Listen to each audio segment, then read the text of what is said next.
For a while now, I've been looking for a video that would teach me how to more effectively build and optimize a two-stroke motor. And I didn't find a lot on the internet. And so I'm going to make one myself. What we're looking at here is a motor out of a 2014 KTM 150 SX. This is my daughter's bike. And what I just completed was doing a top end. And I wanted to share with the audience here some different things that as a garage mechanic you can make adjustments to that will allow you to optimize the efficiency and the power out of your motor. And so first thing I wanted to take a look at is your X dimension. So this is, we'll readily see this on the internet, but your X dimension is how close the top of your piston comes to the surface that's right next to it at the top of the cylinder. On this one, this 2014 motor, the outer edge sits a little bit higher, so the X dimension is a little bit higher, harder to measure. But ideally on a KTM, what you're looking for is for your piston to come all the way up to the edge, the top edge, which would be a 0 X dimension, or just fractionally above that, which would be a positive X dimension. So the owner's manual on this 2014 says 0 to 0.1 millimeters, and this one here is sitting right at 0.1 millimeters.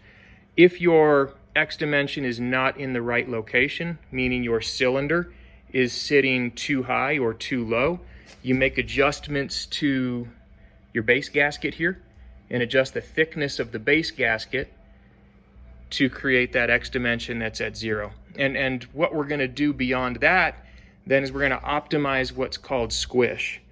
Squish is measured with a piece of solder. This is solder that is about 1.3 millimeters thick, and it's hollow core, rosin core solder. And squish, the name squish comes because what you do to measure squish is you actually take some solder. This one's already been squished right here, but a fresh piece of solder bent like this, you take your piston head, cylinder head, and you put it back on your motor. You take your bolts and you torque down your head correctly.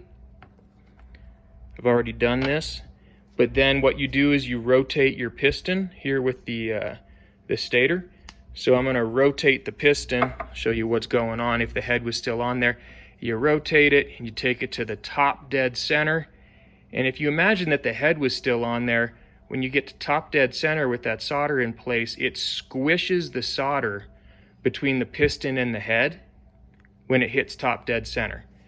And that squish takes place here in the outer edge of your head. And what you're shooting for here on when this motor was stock, I should say that, the squish dimension on this was 1.38 millimeters, which is pretty thick. A safe squish is going to be 1 millimeter, and a performance squish is going to be down below 1 millimeter. As I've talked to a couple of different engine builders, they've told me you can run down to about 0.8 to 0.85 squish. And in doing that, you're going to increase the horsepower coming out of your motor. You're going to increase the combustion efficiency out of your motor. And that squish number becomes fairly important in my opinion. When this was running with a big wide squish, the motor would run blubbery, even when it was jetted correctly. And I'm hoping with a nice tight squish like I've got here with my new head, I'm going to be getting a lot more of a purr out of the motor, the kind of noise you hear from the pros when you see Ryan Villapoto go back to Glen Helen and race the two-stroke nationals, and his motor is just purring, and it sounds different than a stock KTM would sound if you took it out to the same environment. Wanted to also show a couple of different types of heads that you can run in your motor. When I bought my older 125, it came with this head here, and that is compared to this 125 head. So this is a 125 SX out of a 2017, as is this one. The previous owner had this one custom modified to whatever they were asking for. You can see I wrote in there poor torque. What I noticed about the modified head versus a stock head, the squish band, which is this area right here, squish measurement was the same between the two.